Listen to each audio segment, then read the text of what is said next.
呢啲呢就係頭先摘咗翻嚟嘅豆苗啦。咁我哋就洗下佢啦，揾啲水浸下佢啦。浸下佢呢，佢就嗰啲黐住嘅沙呢容易甩啲嘅。咁浸咗一排咯喎，而家洗佢咯喎。咁我哋就咁樣揈下佢，拿出嚟劈落去，擎乾水佢。點解要擎乾水啊？因為如果你唔擎乾水，直接拿起就劈落嗰個鑊已經滾咗嘅水裡面嚟渌嘅話呢，咁呢啲豆苗咪 contain 住好多水分咯，同埋你要拿好多次先至將啲豆苗倒晒落個鑊度咯，係咪？咁呢，當佢 contain 住好多水分嘅時候，你一擺落去呢，就嗰啲水即係滾咗嘅水呢，即刻降溫。咁降溫渌出嚟嘅豆苗呢，就要漚下佢先至滾喎。我哋通常渌到佢差唔多啲水滾先渌完㗎，差唔多滾。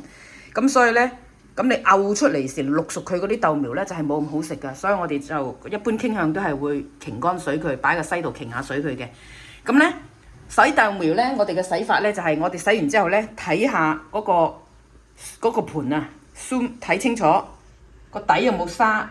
有時你見到個底有層沙喺度呢，咁你就要洗多次㗎啦。洗到而家咁樣，其實呢啲都算丁多啦，算冇乜沙㗎啦，咁咯，咁咪因為我其實頭先洗咗一次㗎啦，而家洗第二次拍俾你哋睇㗎咋。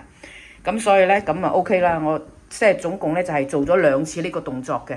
咁一陣呢，我就會錄嚟食，錄俾你哋睇㗎啦。其實好簡單嘅，不過拍開咪拍咯。